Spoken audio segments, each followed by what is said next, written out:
Hello guys, welcome to Ekaterinburg for what is the last home game of the season for Ural. It's a bit of a shame really. I feel almost a bit upset. I'm going to have to go 2 months without my Ekaterinburg football fix. But at least it's not the winter break. That is the most depressing break of all in the Russian football calendar. Anyhow, to today. Lokomotiv in town, the winners in the Russian Cup final, which, as I'm sure by now most of you are well aware, had a bit of needle in it, that match. 4 red cards. Ari and Jefferson Farfan for Lokomotiv, Artyom Fidler and Edgar Manacharian, who incidentally has played himself back into the side, having not really been a fixture since rejoining in the winter break. Now, all of them are available. The big question for me, really, for this game is which of those 4 will actually play. Artyom Fidler came off the bench at the weekend here against Krasnodar, and he played a very important role anchoring the midfield as he does. I suspect he will play because he's a very important player for Ural. And for Edgar Manacharian, from his perspective, I expect him to start too.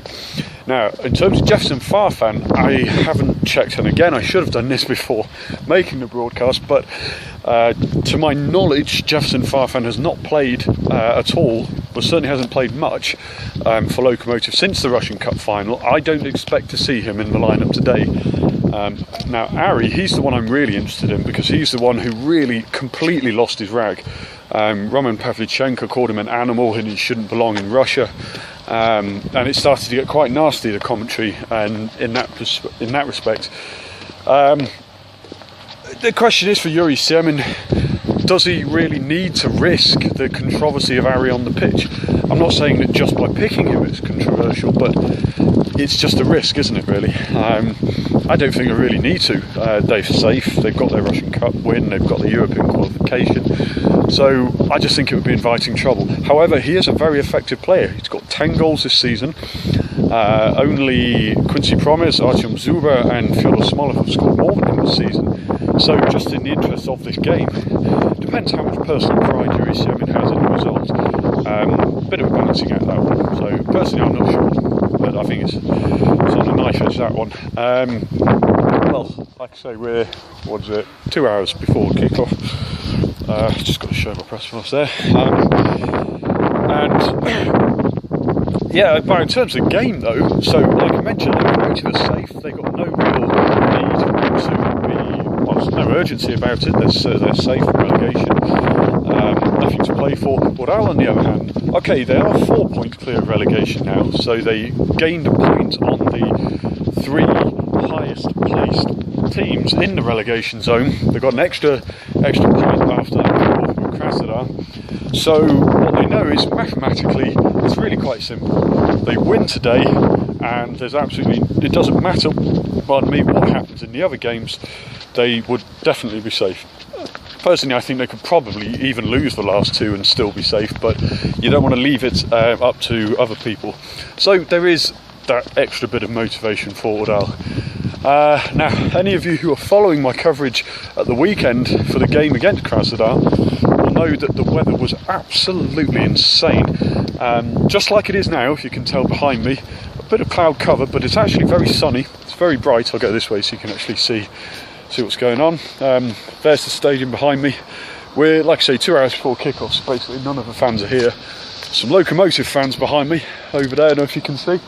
I'm not sure how far they've come, but anyhow, you always get this reaction when you speak in English in public over here. I'll show you them over my shoulder, there they are. Anyhow, so not many fans here at all, but the weather so far is looking fine. I mean, I'm just slightly hesitant to say it's going to be good conditions for the game because on Saturday we had a hailstorm, we had downpours and at least 3 periods of bright sunshine, so God knows what to expect.